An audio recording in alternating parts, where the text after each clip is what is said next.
Okay. Okay, let's continue. Or you've had a couple leaders of biology. Was there any technical? No.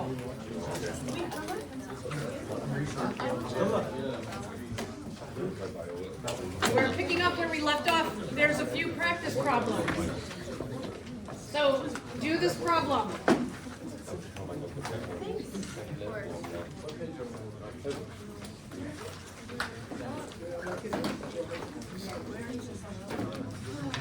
Page 194. Huh? 1 inch? 94. It was at work.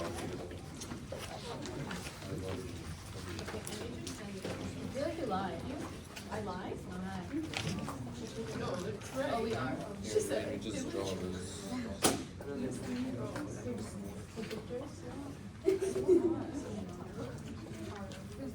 The first genotype only, right? I'm sorry. Only the first gen? Only the first. The first gen genotype? Yeah, just the first generation. Yes, correct. This should get you started off with what kind of Punnett square you should be putting together. You have one parent who's homozygous dominant, capital P, and one who's heterozygous, big P, little p. This is what our Punnett square results will look like. What's our genotype ratio? Which one of these? Good. Okay, so we can see E, we've got two capital P, and two capital P, little p's. No little p. So E is correct. Now let's take this information and translate it into phenotypes. If big P is for purple and little p is for white, what's our phenotypic ratio? A. Good, A for purple. As long as there is a capital letter, that means that even in these two cases, the dominant allele masks this recessive allele. So all of these look the same. They all look purple. All right, let's do another cross. So do this one.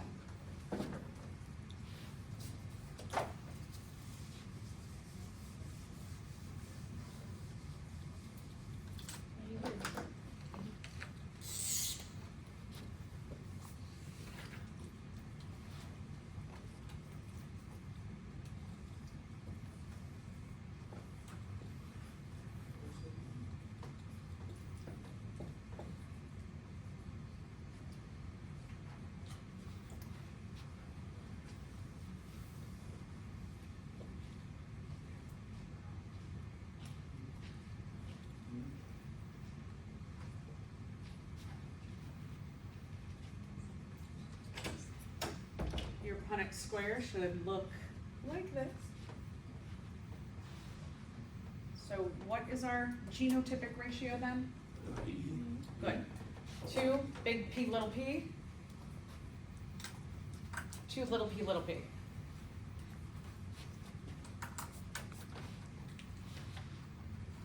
One more cross. I know a lot of you can just look at this and go, oh, I know what's going on here.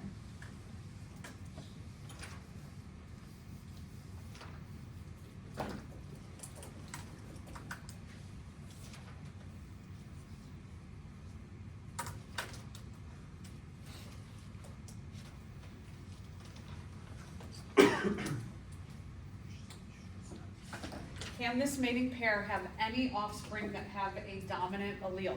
No. No, good. Okay, so no dominant alleles here. The only alleles they can offer to their offspring are little p, or little p. So what's the answer? C. Good, C. No dominant alleles, and then all are going to be little p. All right, a couple other Mendel's laws. Mendel talked about the law of segregation, which goes along with independent assortment.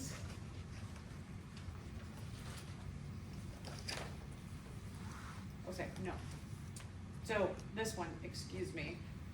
says that the parents, we have 2 alleles for every trait, and in the gametes, during the process of meiosis, remember that, 2 alleles for the traits, and then they get sister chromatids, and then they all separate into, you get 1 allele from every parent in the sperm or the egg. That's called the law of segregation. According to the law of segregation, an organism with the genotype big A, little a, would all the gametes have a capital A?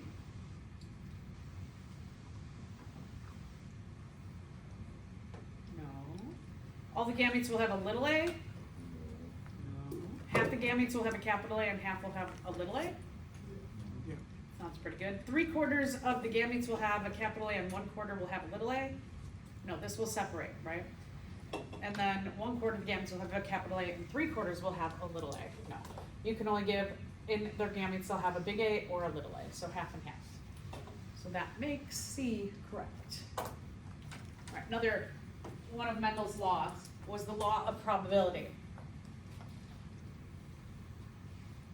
Okay, so let's do this cross.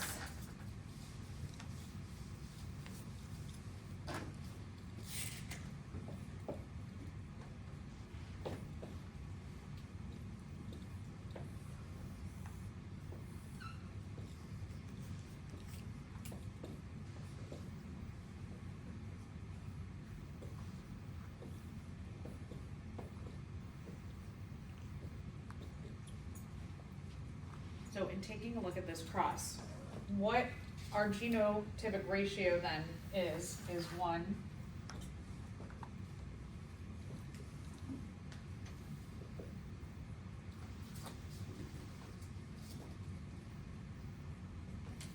As we get a 1 to 2 to 1 genotypic ratio,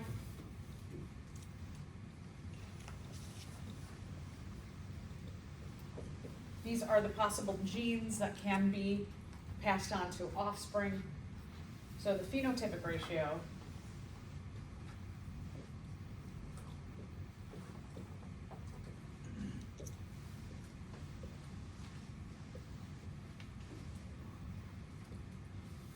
and let's say capital T represents tall and little t represents short, that these 3 are going to represent tall. And this one will represent short. When we're talking about probability, we're talking about percentages. So because we have 4 possibilities here, to get a percentage ratio, you divide each of them by the 4 possibilities, which then tells us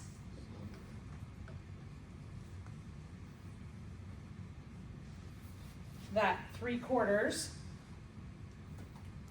tall and 1/4 short.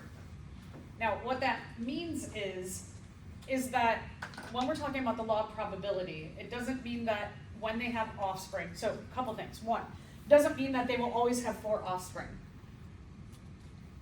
Do you all, if you have a mating pair, do you all have to have 4 offspring? No, some people have 1, some people have 17. Okay, so you don't have to have 4. This shows you the percentage probability of what your offspring can inherit. And when we're talking about the phenotypic ratio, what it means is each child, each offspring, has a 75% chance of being tall and a 25% chance of being dwarf. So, if you have 1 offspring, your offspring has a 75% chance of being tall, a 25% chance of being dwarf. If you have 3 offspring, each one has this possibility. So if you have 3 offspring, they all could be short. That's what the law of probability states, is that when you get these genotypic and phenotypic ratios, these are the ratios that each offspring has the possibility of getting in terms of the traits. So each individual has a 75% chance of being tall and 25% chance of being short. It does not mean 75% of the offspring will be tall. This is one thing that when you go through problems, a lot of times the problems are not representing necessarily this, but it represents often this. So just to know, like if you take a class in the future, that the law of probability says that these ratios are the chance of each offspring. Let's take a look at another problem. If the allele for inflated pea pods, capital I, is dominant to the allele for constricted pea pods, little I, the cross of big I with little I is expected to produce what?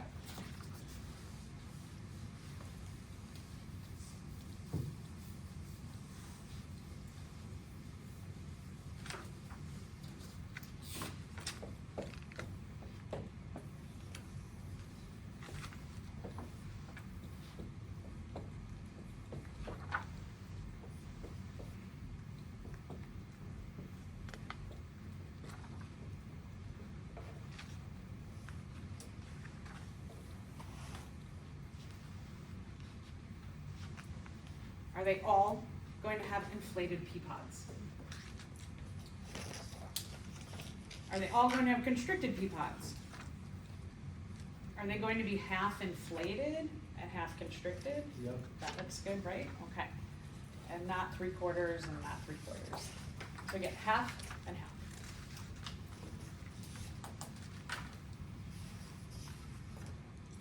All right, I'm going to talk about shortcuts. These are if you want to do them. Some people are like, nope, don't like the shortcuts, so I like to just do it the long way. I can do them quickly regardless, whether I do short or long, so just do what you're more comfortable with. Some people like to see the whole 4 square, and we'll talk about different ways to do it, but for example, if you're doing a homozygous dominant or pure breeding dominant and a homozygous recessive or pure breeding recessive, if you're crossing the two of them,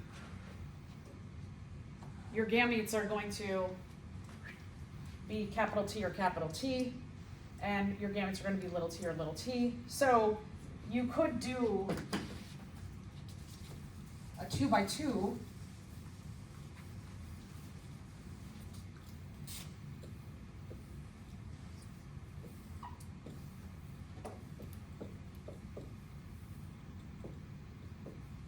could set it up like this, but your ratios, when you can reduce ratios down, meaning that if this repeats, then you can get rid of this row because the results are going to be the same. And so you would reduce this by 1 factor if you're not going to do the second row because you're repeating this. This is going to give you the same results as this. So this will represent, this one will represent both of these because they are the same. Same thing here. We can get rid of this row here because it's going to give us the same result. So just to visually see that,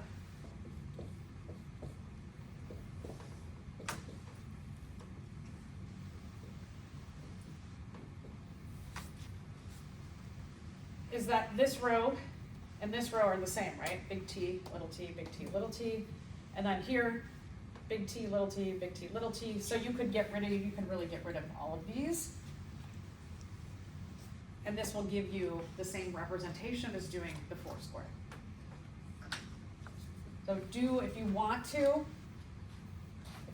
to say, okay, I've got a capital T, so I only have to represent one of them. I've got a little t, I only have to represent one of them to give me big T, little t. You can do it that way. If you're like, no, I'd just rather do it the long way, do it the long way. There's no harm in doing it either way. You do have to show your work though. So as you're doing your labs, because the importance of labs, I know like, for example, the other day you had 3 problems that were essentially all the same with different factors in terms of inheritance. And you're like, wait, are these all the same? Yes, but it's just to give you practice. So make sure as you're going through these labs, you're showing your work. I want to see the Punnett square. I know for some of you can just like look at a problem and you got the answer without even doing the Punnett square. But you do need to show your work, so make sure you are doing that. Okay, let's talk about test crosses.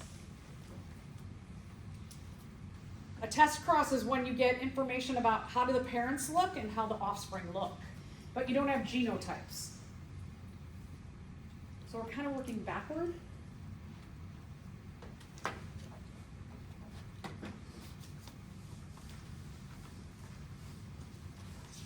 And based on, we're given phenotypic information.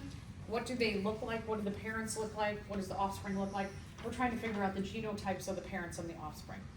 The only way that a test cross works is if one of the parents is homozygous recessive.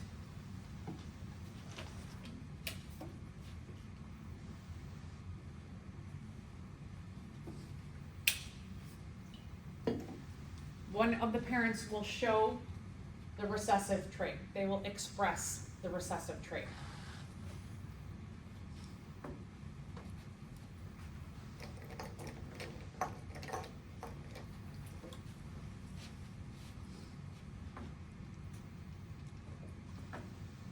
Okay, so we're going to figure out the genotypes of the parents given the phenotypes.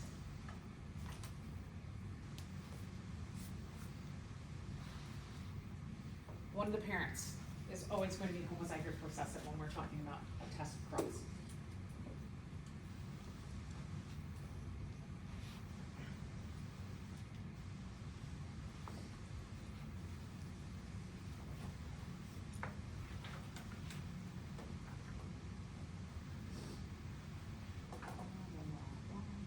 Okay, here's our example. Can a purple pea plant crossed with a white pea plant produce a white pea plant? I did not give you the information that purple is dominant over white.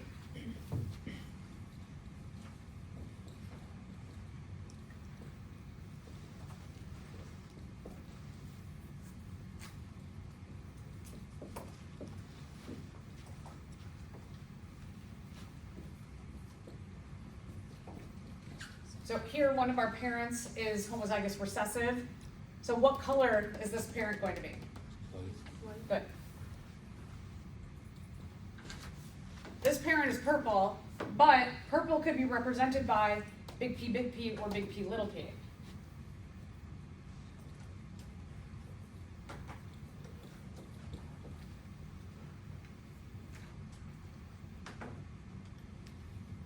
Both of those could be purple. It tells us that they produce a white pea plant. And again, I know some of you got it. You're like, oh, I know this one. So what you can do if you're just not super clear on which one it is, you do two crosses. You do this one, and you do that one.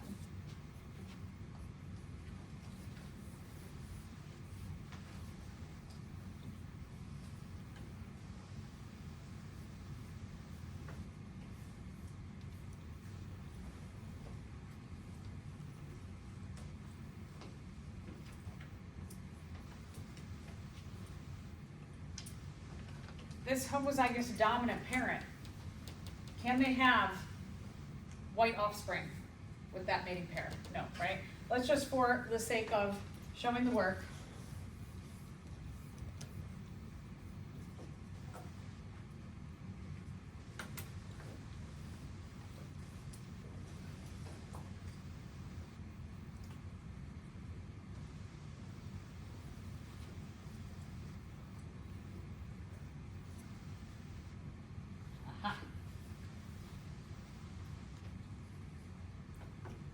so the heterozygous parent, or it has to be a heterozygous parent who is purple with a homozygous recessive white to give white offspring. Another way you could do this is if you have the parents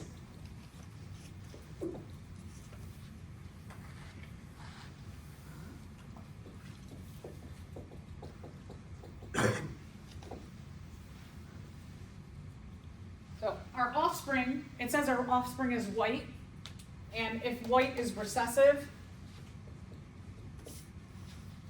what we know from our offspring is that our offspring get one allele from each parent, right? So if we take a look at this, it can't be this one that's given to the white offspring. It has to be the second allele from that parent, and then this parent could give either. So you could do kind of an easy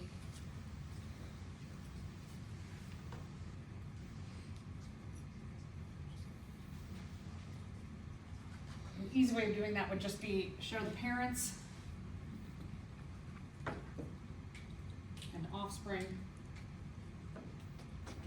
and show that this parent could be either one of those to give a little p, and that this parent has to be carrying that little p to have offspring that are little p, little p.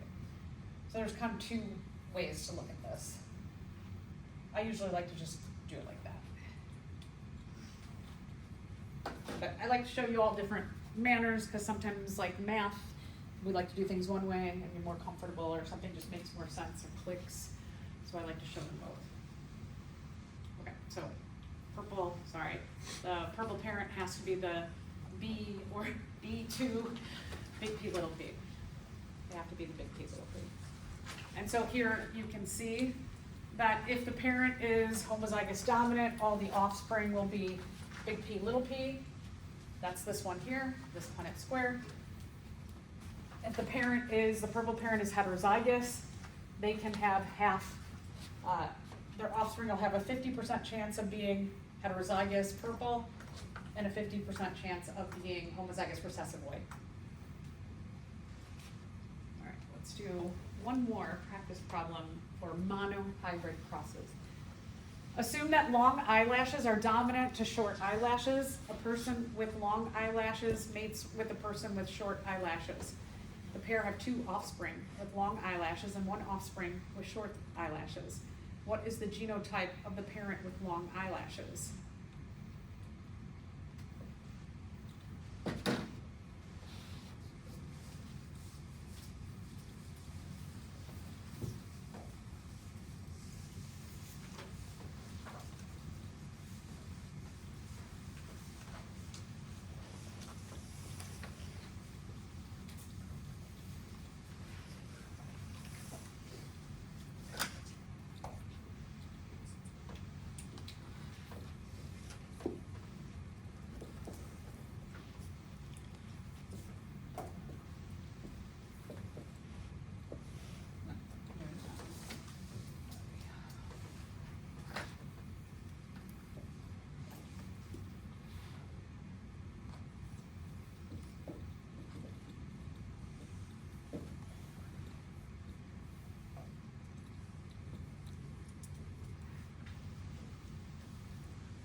So one way you can do it is just map out, here's my parents, here's the offspring. And this one, we know, and this one have to get a little L from the homozygous recessive parent. They have to get that big L from the dominant parent. That still doesn't help us in terms of this, but this one helps us, because that one, you know, one parent, the homozygous recessive parent, has to give a little L, which means that when you take a look at the dominant parent, they don't give this, but they have to give that. So that's our support for our parent being big L, little L. The other thing you can do is you could do this. And you could show the Punnett square, little l with big L something, and then do both crosses. Make this second column a big L, see what you get. When the dominant parent is homozygous dominant, they cannot have any recessive kids, but it says that we do, so not that one. But when they are heterozygous or carrying this recessive allele, you get the chances of their dominant children being heterozygous, and then also getting to our 50% probability of their kids being recessive. All right, let's talk about dihybrids.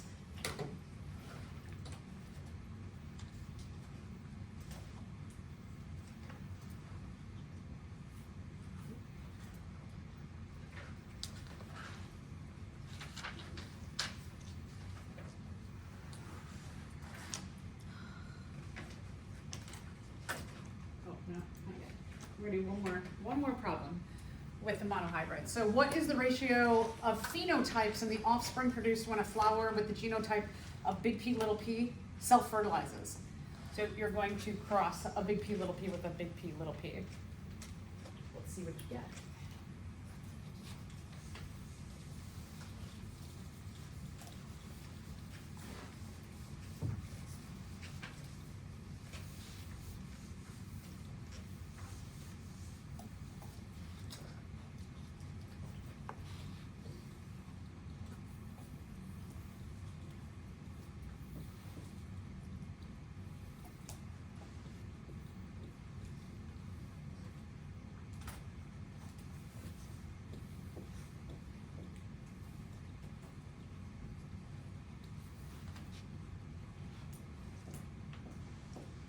So what's your answer?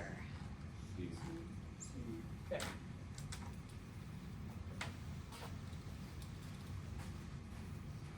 So you can see, based on my Punnett square here, you have the probability of 75% chance of each offspring being purple and a 25% chance of each offspring being recessive.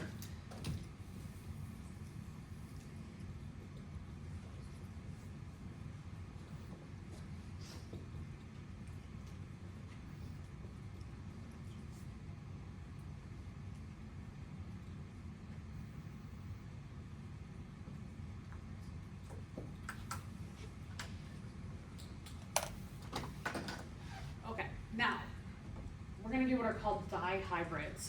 We're going to look at two traits between two parents at the same time. So di means two.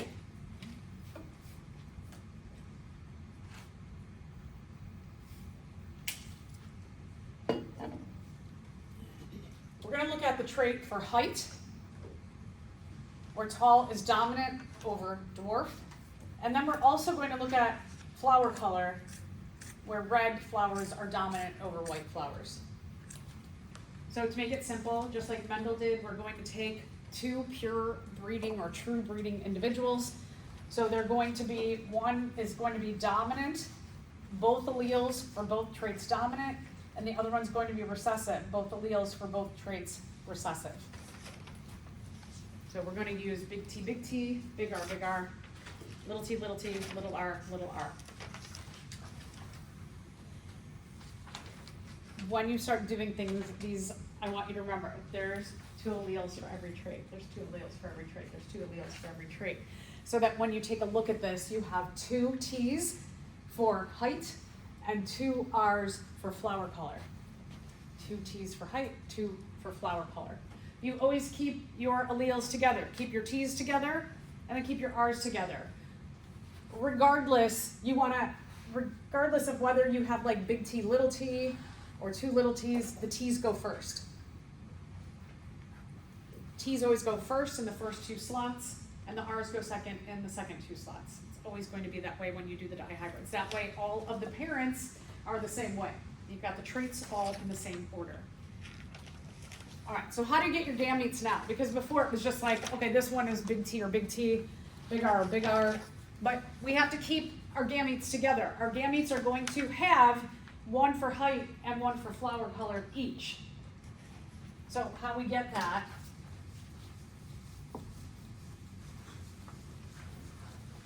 is to FOIL our parents. First, outer, inner, last. So if we take big T, big R, big R.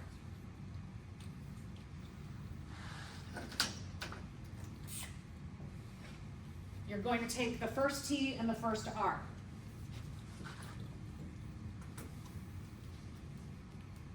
And then you're going to take the second T and the second R.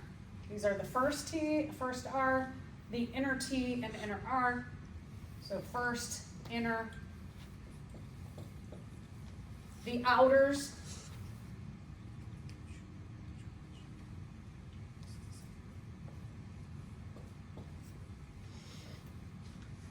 and then the last.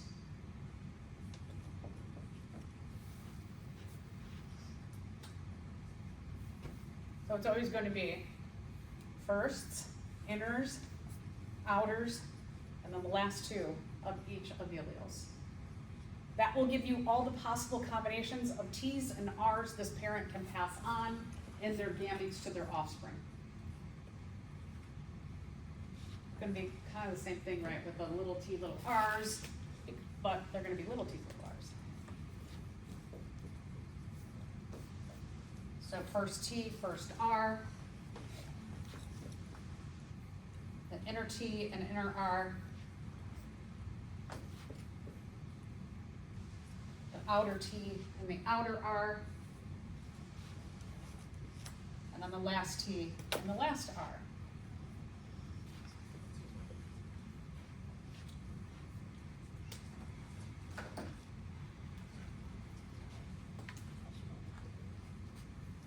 So here's our gametes, just like what I did in the board. So now our Punnett square has gotten a lot bigger. We're going to do 4 rows for our one parent's gametes and 4 rows for our second parent's gametes. Oh, so before we do that, let's practice a little foiling here.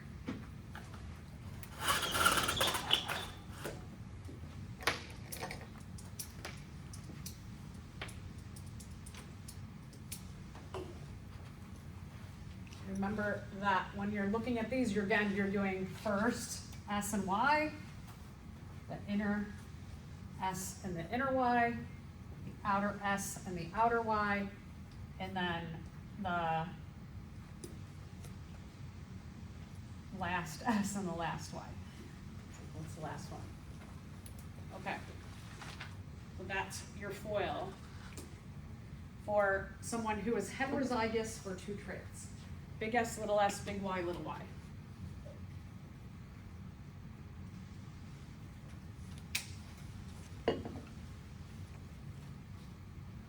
What are our gametes? Good. So when you do your gametes, your first S and your first Y, big S, big Y,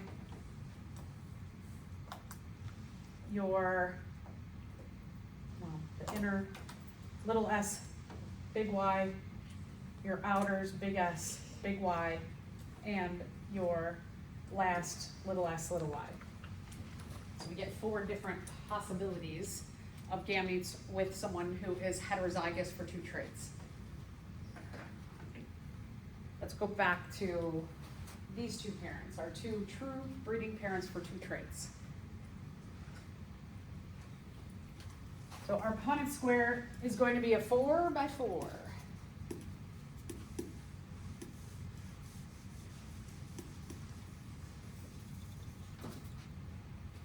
Which gives us 16 squares inside for our F1 offspring.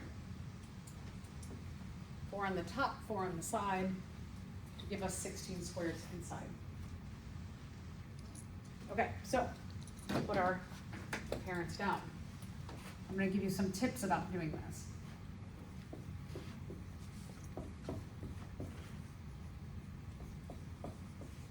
So our one parent was all big T, big R. Our second parent is all little t, little r.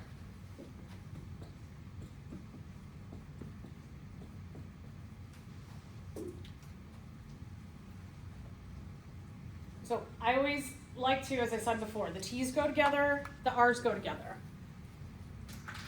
So think of this is your T's go first, your R's go second. So try and separate them. You're going to have 4 alleles in your offspring boxes because your T, big T is going to go down. You do that all the way down. And then your big R, instead of putting it in that second spot next to the big T, leave that for whatever T the other parent is contributing. So our R, when we bring that down, you're going to put it in the 3rd spot. We're going to keep our T's together, we're going to keep our R's together.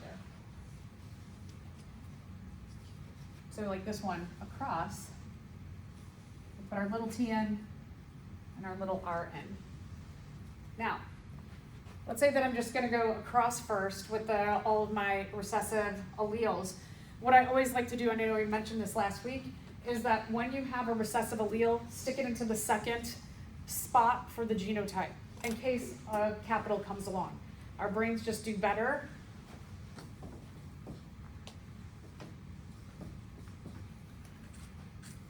Our brains, especially anxiety during exams, see this as, okay, that's dominant is masking recessive, but sometimes when you're nervous, you'll be like, oh, wait, that one's first, so that one masks that one, which is not true.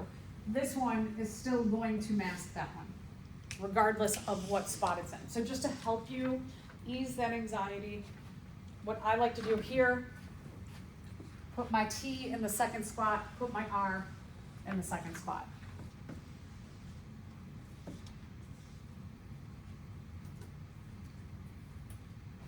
This is boxed because all four of these are the same, and all four of those are the same. So you could really just do this right here, and it represents the entire 16 square. You can do a shortcut on that. So as long as you're representing one of each kind of allele, you don't have to show all the alleles. Totally up to you. Some of you are like, no, don't want to do that. So you do it short way, you can do it the long way. The ratios come out the same, because if we end up with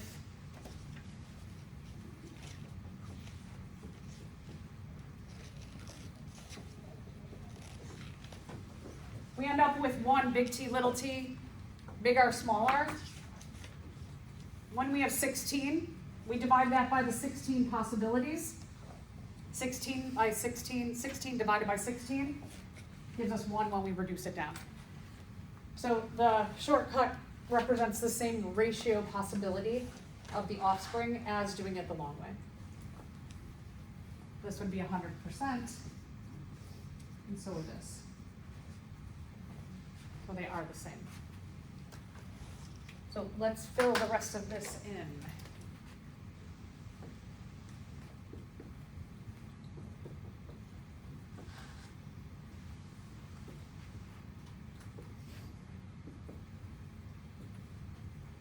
I know this gets redundant. Make sure your writing is neat.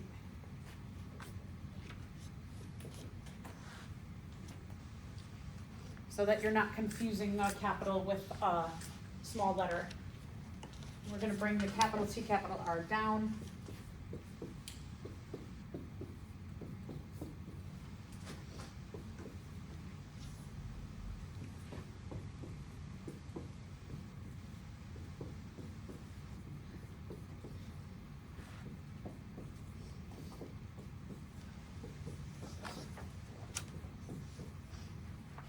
And all of our offspring, all 16, are heterozygous for both traits. Big T, little t, big R, small r. All right, so there are F1 generation. These are our F1 offspring.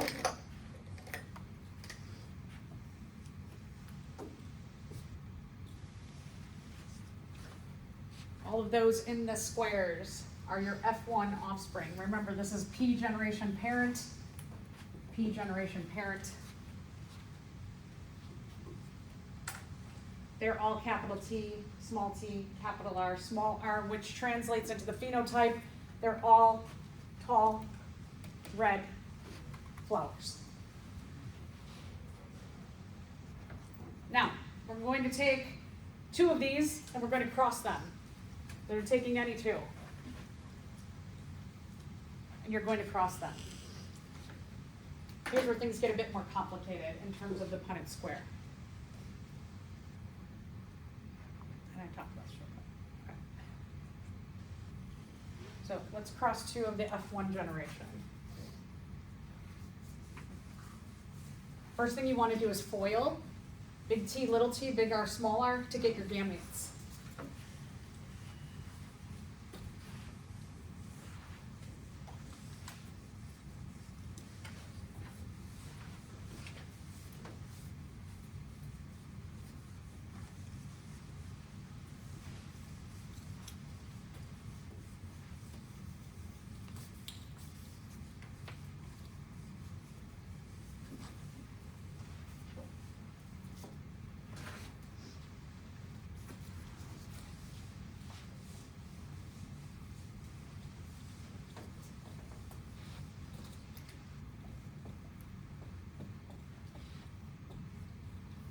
So remember, first,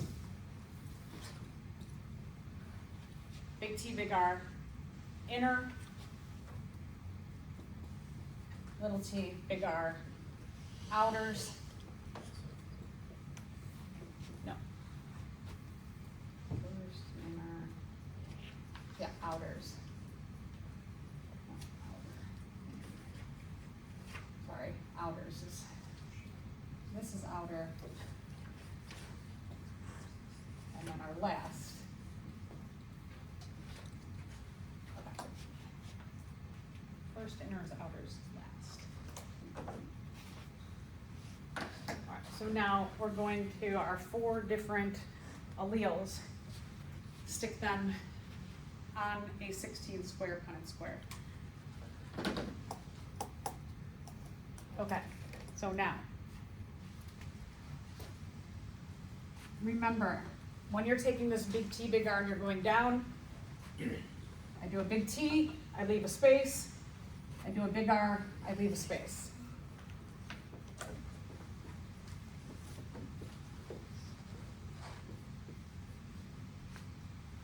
When I do this one, big T, little r, I'm going to put the big T in the front, I'm going to put the little r all the way in the back, in the 4th space. So I go big T, space, space, little r,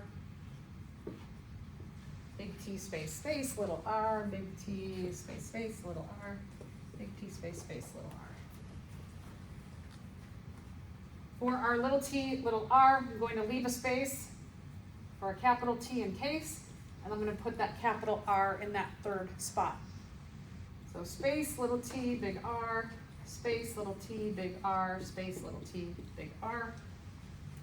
And then when I have my little t, little r, leave a space, put a little t, leave a space, put a little r.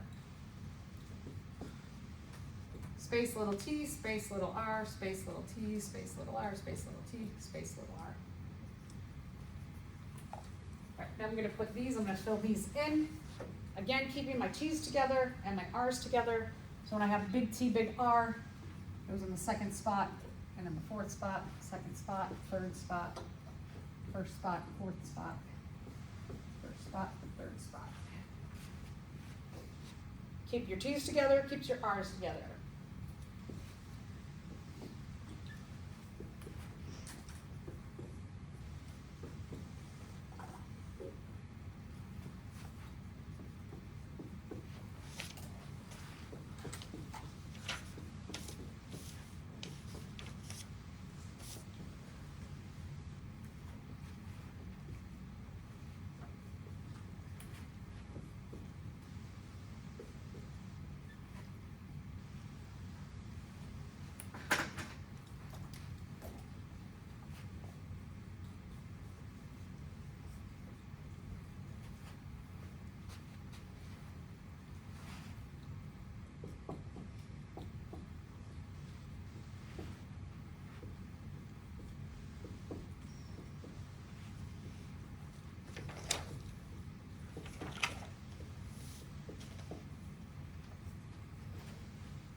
So I have a rule about genotypes that when you get to here and you're like, holy cow, there's a whole bunch of different genotypes, right? We've got this one's different, this one, this one, this one, this one, this one, this one.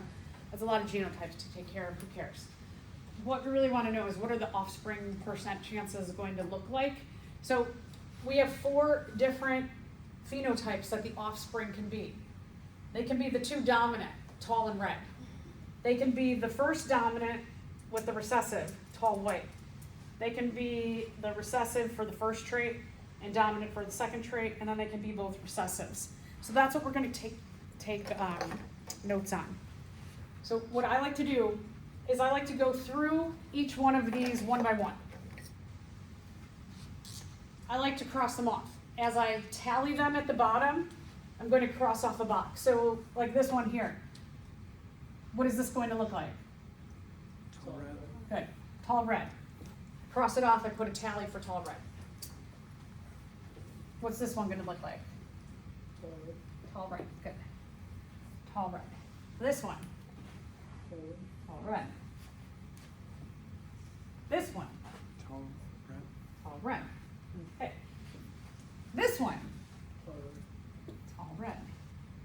5 tall reds now. Ah, what's this one? Tall white. Tall and white. How about this one? Tall red.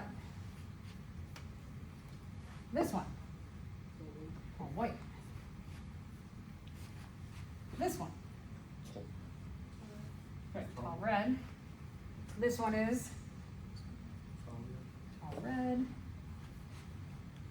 This one is, good, dwarf red. And this one is, same thing, good. And this one is tall red. Got 9 of those. This one is tall white. This one is dwarf red.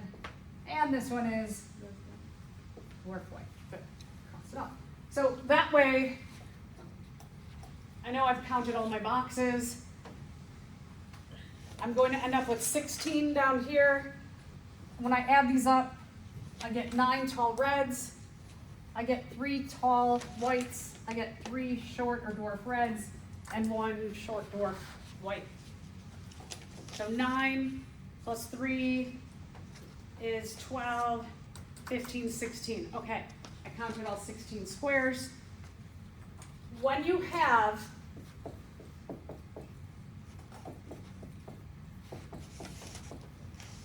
two heterozygous parents for both traits and you cross them, you are always going to get this ratio of your phenotype possibilities for your offspring. So if you see heterozygous for both traits, they are always going to be, and like we do like 1 to 2 to 1, you put the dominant, the heterozygous, the recessive. We do the 2 dominants, the first dominant and the recessive and the second dominant, and then the 2 recessives. You will always do them that way when you're talking about the phenotypic ratio, so that I know I always get a 9 to 3 to 3 to 1 ratio of my offspring when they are heterozygous for both traits. 2 parents, heterozygous for both traits. Okay, let's stop there, but get your labs out real quick. Get your lab 12s out. Okay. 9 to 3 to 1, heterozygous for both traits. Hopefully you fill that in. Let's talk about your lab 12 real quick and what you're going to do.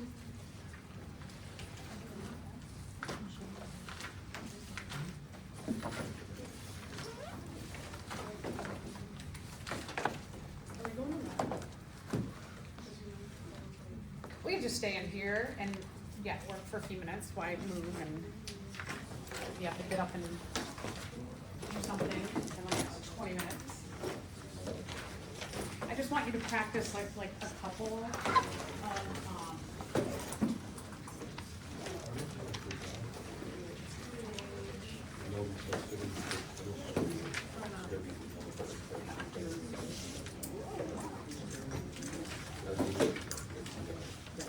I just want to have you do pages 112 and 113. That's it.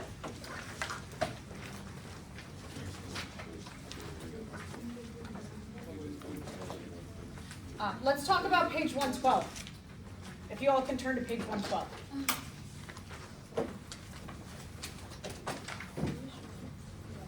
Okay, so page 112, if you look at the top, it says, it's got male, and then it says phenotype, genotype, and gametes. So what you're going to do is you're going to write for phenotype, what does the male parent look like? So let's figure out, what does the male parent look like of this mating pair? I know there's a lot of information.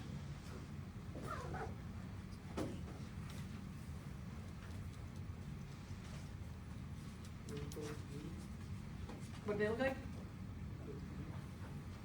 Wrinkled green. Wait, what was the first part? Wrinkled green. It's crossed with a plant that's homozygous dominant for.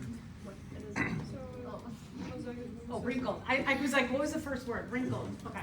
So the male parent, the phenotype you're going to write out, wrinkled green. That's what their phenotype is. That's what they look like. So right where it says phenotype, write that next to there. Wrinkled green. and it says they're homozygous, right, for wrinkled green. So what two alleles are they gonna have for wrinkled and what two for green? What are their alleles gonna be? Or PG. So they're going to be, Big W, big W, big G, big G. wrinkled is recessive, right? And is green recessive? Okay, so the male is going to be, since round and yellow, they're going to be little r, little y, little y.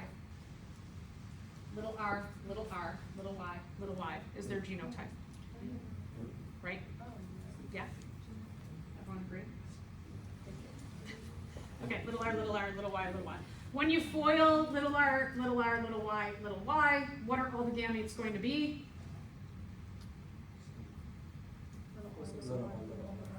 So when you foil little r, little y, instead of just staring at you, I could actually show you on the board.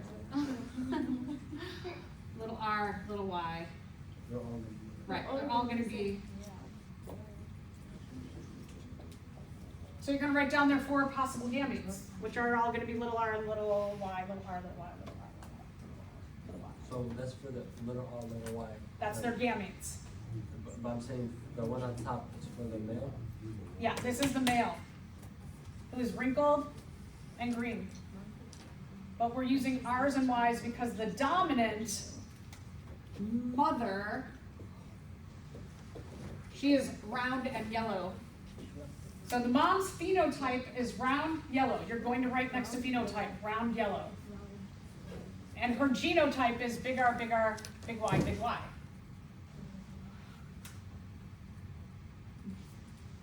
So then our third line, when you foil to get the gametes, boop, boop, boop, boop, boop, boop, she's all big R, big Y, big R, big Y.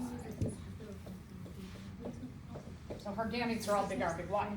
I like to go through this because a lot of times students see this little column chart thing and are like, what do I do with this? So, okay, so you're crossing these and they're forcing you to do the shortcut. Which I don't like to force everybody, but you're basically representing one of these for the four of those, and one of these for the four of those. So it's forcing you to do this.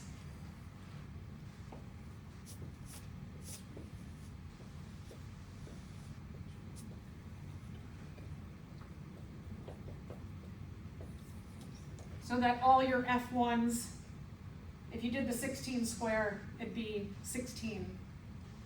So your genotypes, you could write all bigger, little y. You could do 1. You could do 16. These are all acceptable. And then the phenotypes, what are they gonna look like? The offspring, when we translate this? Round yellow. Okay, so then the phenotypes are.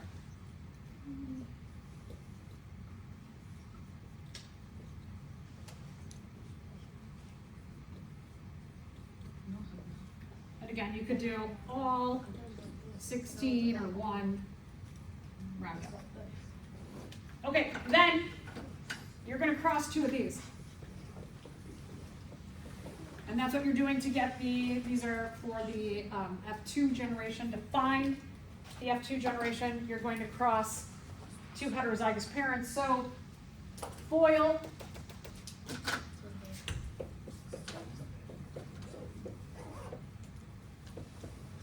foil that, and then use the 16 square.